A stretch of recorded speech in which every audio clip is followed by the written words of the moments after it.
and welcome to the Tech Show. Coming up this week, we look at some silver dropper posts and purple pedals. And we've got new bikes from Da Vinci and Lauf. And we debate whether automatic suspension and other electronic gadgetry is going to kill rider tuning skills. Probably. Maybe. Let's find out. So last week we saw Fox Live Valve Neo released, and it's not the first automatic suspension to be released, and obviously not the first automatic or even electronic gadgetry for our bikes. And it got me thinking, if bikes are going to start being fully electronic, fully automatic maybe, are they going to end up like cars where you kind of pop the hood and there's not much you can fix in there anymore? It's just a black box, it's just a computer. I'm sensationalizing it here, but maybe we should flesh it out to have a think about it. Yeah, I guess we should talk about sort of automatic suspension because it feels like a sort of cover-all for lots of things. And it can be as simple as sort of like a mildly automated system, but we're talking about electronics on bikes essentially. So I guess there's been Flight Attendant and the new Live Valve Neo, is that the Yeah, right? Live Valve Neo. Because it used to be Live Valve, Well, yeah, but now we've added Valve, Neo for well, it was newness. all manner of cables going through your frame, so this is now wireless. Right, and it's wireless because previously it did have cables, and the new system, like Flight Attendant, does have sensors. So we're talking about sensors on the front axle and the rear axle. They're sensing some of the bumps, and I know what you're going to say, but you've hit the bump if it's starting to sense it. But the valves can move really, really quickly, so it means it can change from that initial sort of like first impact. It can change what the valves can do. Yeah. Apparently, I'm yet to ride it, but you've been riding it a little bit. So. I have had a go on the Fox Live Valve Neo. It's effectively you still tune it, like there's still a compression dial, and you ramp it up to the support that you want, a bit like you would when you sort of move the dial to Pro Pedal or to Firm or to Lockout, whatever you've got on your system. You move it to the support that you want, and it will feel like that as you're riding. So it feel like a hardtail when you're riding, when you're pumping, when you're going through corners. But then as soon as the sensor on the front of your caliper, your front brake, as soon as that moves, by the time it has moved, the shock has opened up. So it knows it needs to be a full sus, effectively. Okay, So it's like hardtail, and then it magically becomes a full sus when you need it. And it hasn't completely got rid of all of the tuning. So going back to our original question, you can still play with some of the compression, the support. You can even go into an app and tune your effectively tune the damping on your shock as well, and you can still mess around with the rebound. But while we're debating this, I just want to ask the viewers, do you actually use a lockout? Do you actually ever use your Pro Pedal or levers or your lockouts? You have one on the bars. Do you even use it? So because what this is doing is effectively making the decision for you. So I just wondered if people actually do use that at all. Yeah, I think it's kind of fun in terms of, so we've got now 2 players, but actually we've had 3 players because Suntour have had an electronic lockout on some of the Pinarellos for a while. I feel like it was on other bikes Olympic before winning technology, actually, with the Suntour Tact. 2 times now. Yeah. But they haven't shouted about it enough, but yeah. Yeah, that's true. And it's interesting you talk about how it goes from sort of like hardtail to full suspension, and that's something that we had in a kind of like steampunk era brass weights. I'm talking about specialised brain technology. I sound like I'm being really mean, but effectively the early versions were a little brass weight that was like an inertia valve that closed off the suspension system. You hit a bump, opened it up, and then the suspension would work again. And I think maybe if you'd ridden one of those, and now you're riding the new system, it is light years apart, but it's still trying to do the same thing. And I think it's interesting because if you ride a hardtail off-road, they can be quite bumpy and uncomfortable. You ride a full suspension, like, oh, it's comfy. But it's interesting how this is sort of matching both worlds. And then even in the downhill space, we've had where there's been a course where there's been really flat sections, we've had riders with electronic systems have real advantages. So it feels like there is an advantage, but do people want it? That's the bigger question. Well, there's definitely a performance advantage for pros. I mean, every second counts, right, for a pro. And this is why, automatic suspension isn't new. Like in the wider world, it's been in car tech for quite some time now. You see it on high-end cars like Porsches, Ferraris, the BMW M cars, and the AMGs in Mercedes as well. So top-end stuff. Formula One are using it. So it's it's inevitable this is going to be tech for high-end mountain bikes. But, you know, I don't have automatic suspension in my car. Do you have automatic suspension in your car? I'm going to guess not, unless you're driving a Porsche. No, I'm not. But I think that's a really good example, is that there's so many electronic things that are creeping into cars where, like we talked about it, you know, open the bonnet up. But so I'm kind of lucky. I've got a slightly jazzy car. It's really old, but it's got like an automatic handbrake. Like it's a push button versus like what we used to have in terms of a lever. I hate that. Well, you do, but it's so seamless that I'm now so used to it. I get into another car and I'm kind of like, why are we rolling back?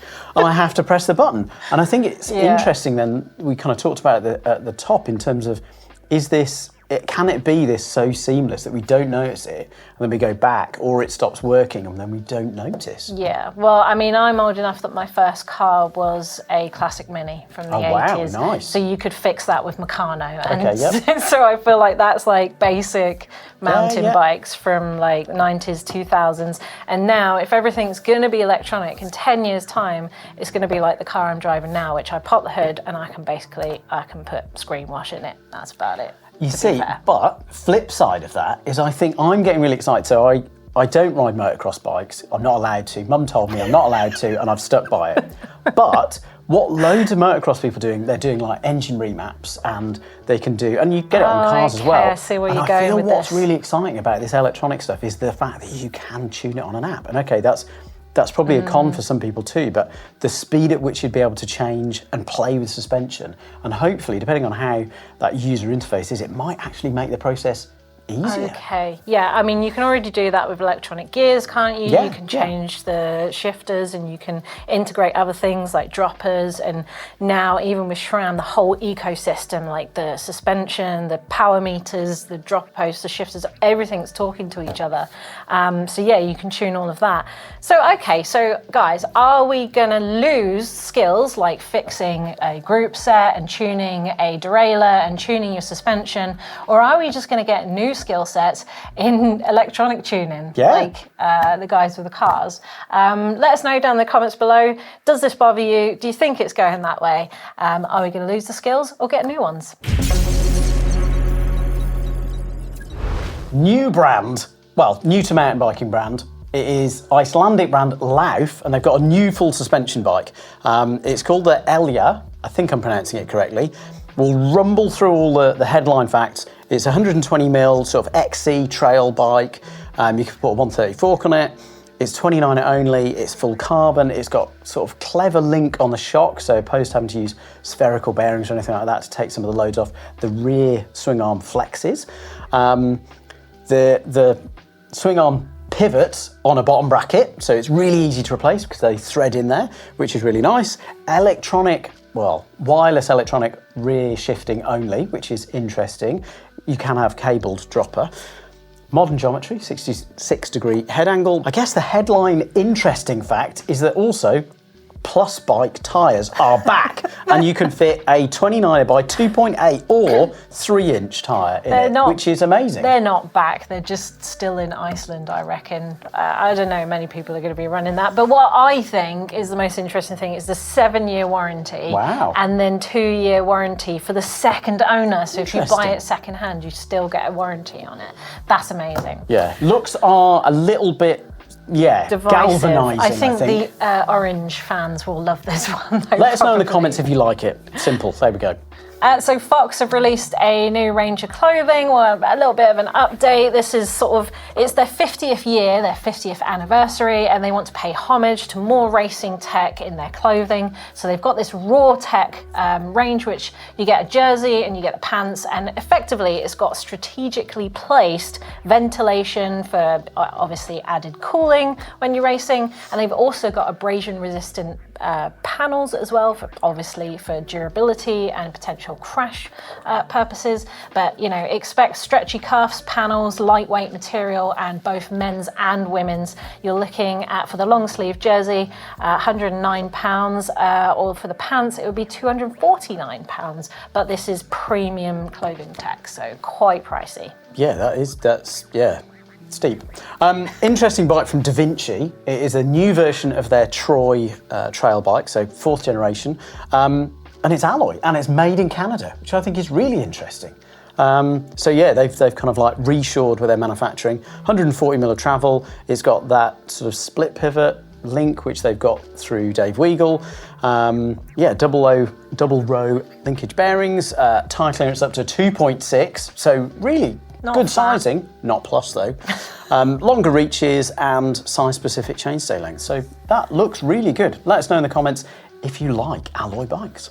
Yeah, and a few quick things that we noticed today.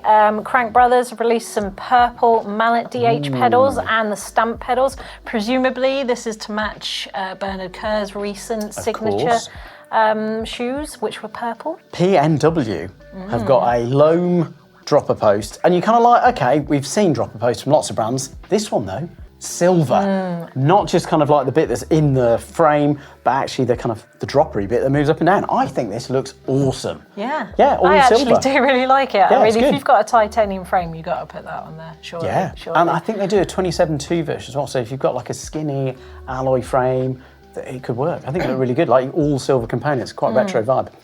Velocio contacted us and let us know that they've reopened their Velocio Renewed range. So it's sort of a re-release of what they've done before. It's a bit like if you know Patagonia, where they do the worn wear. Effectively, you can send it back and they resell some of their used clothing online for pretty much half the price, depending on how worn the clothes are.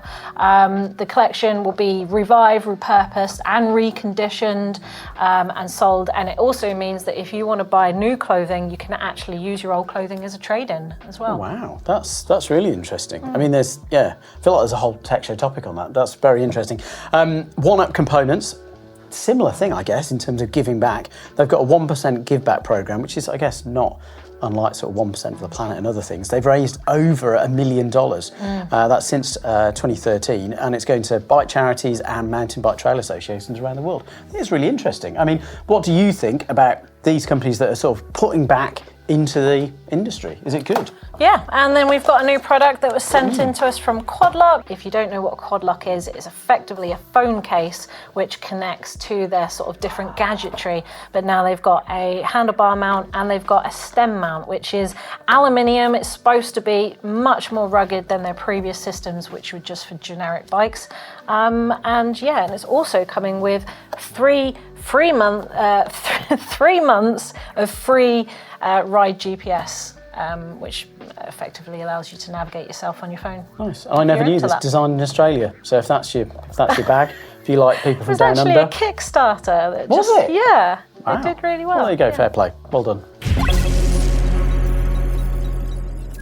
So last week you asked the viewers, what is the Orbea Ois cross-country bike named after? Is it Ois or is it Oith? Oith. Okay, all right then. Like your And the answer. oith. And the answer is. So it is a mountain in the sort of like backyard of the Basque Country HQ of Orbea. So hence why we're saying Ois, but I think in Basque it's Oith. In the accent, yeah. So all on the screen now is all those winners. You winning some pride points this week, and if you want to gain some for yourself, we mentioned P&W earlier with their dropper post, but what does P&W stand for?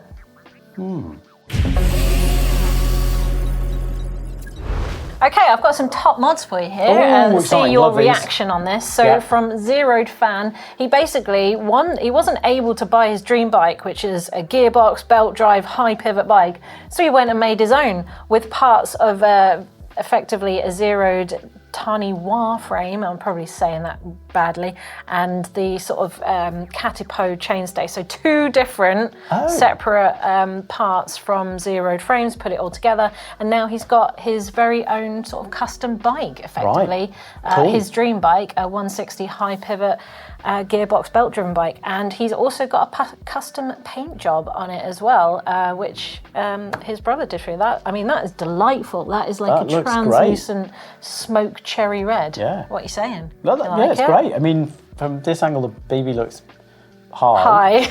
But you know what? Maybe it sags But in it's and looks his great. dream bike. Exactly. Okay. Not so much a dream. This one here, this was sent in by Henry Anderson, but it's definitely a top mod, or is it a hack or a bodge? I don't know. I don't know, we're allowed to do hacks and bodges, No, are we're we? not. No, so what we'll do- Trademarked. yeah, exactly. Top mod this is. Yeah. Effectively, he broke his lever, so he fixed it with a stick.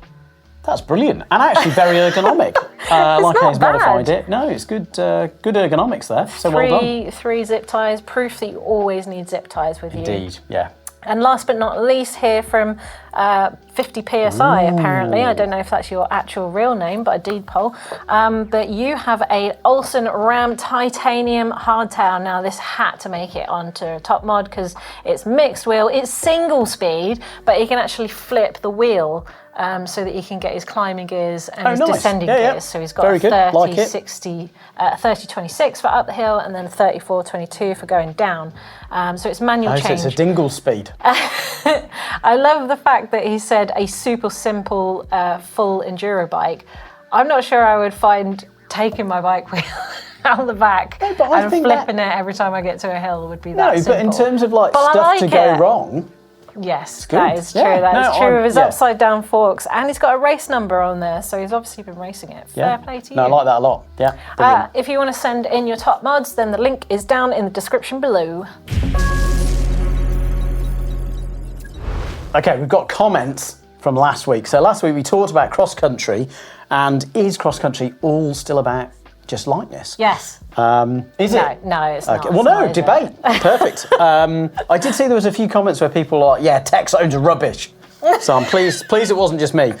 This one is from, nope, I do not. All my bikes are set up for safety and capability when trails run downhill, so I trust them. And I think that's a good idea. Built in, he's not going for just lightness. He wants to have a bit of actual use of his bike. I mean, it's not fast if your cranks just fall out the bottom of your bike on the start line, is it? No, that's very true. That's never happened. To finish first, you've got to finish. Yeah. New Teller says, light XC bikes are fun if you like exploring far and high alpine routes, but never light XC casing down tyres. Down country geometry is awesome though, so he's light, but just not in the tyres. Down country. I feel for me it's like short travel trail. But anyway, agree, down country is really fun. I think it's like the racer's non-racing race bike. Floyd Blanstead says, I was building national level race bikes at the kind of dollar per gram saved level. Wow. So that's where he's kind of spending lots and lots of money to save a few grams. The best riders always seem to win, whether they've got the best bike or not. I think that's something that I've definitely seen at a racer's level. You mean you have to be fit as well as just have a light bike? Yeah, that's madness. I know, it's wild, isn't it? BC Hearn says, I definitely care about XC as a proving ground for wheels. It's much more relevant to the trail riding I do than downhill wheel tech is. Interesting. I think all racing's good proving ground. Yeah, I think you're right. I think it pushes it both, and I guess it depends on if you're kind of more of the enduroist. Then obviously enduro racing is great to go, what are they actually using? Yeah. But I think a lot of people. I think there was a couple of other comments talking about people being overbiked, and I think we can just pass on that judgment. People are riding bikes. That's the fun bit, but. I think if you're kind of doing longer trail rides, then XC is a really good real-world example. Jamie Tech says, people like to put down gravel, but I think gravel exists to fill the void left behind XC getting tougher. I completely agree. Really? Yeah, who would have thought that I am a big fan of the flat bar gravel? I never noticed. I didn't notice. Anyway, enough waffle from us. Coming up at the end of the week, I'm showing people how to change an inner tube for anyone who's never done that out there before. Very good. And I believe you, what are you doing? Wider is better. Yeah, it's kind of a discussion about inner rim width. It's fun. Okay. Yeah, excellent. honest, I promise it is fun, really. But if you're at a loose end now, then jump into the comments and join the debate about electronic technology on bikes, particularly automatic suspension. What do you think? Do we need it? Do we like it? Are all bikes going to be black boxes in the future? Thanks for watching. Bye.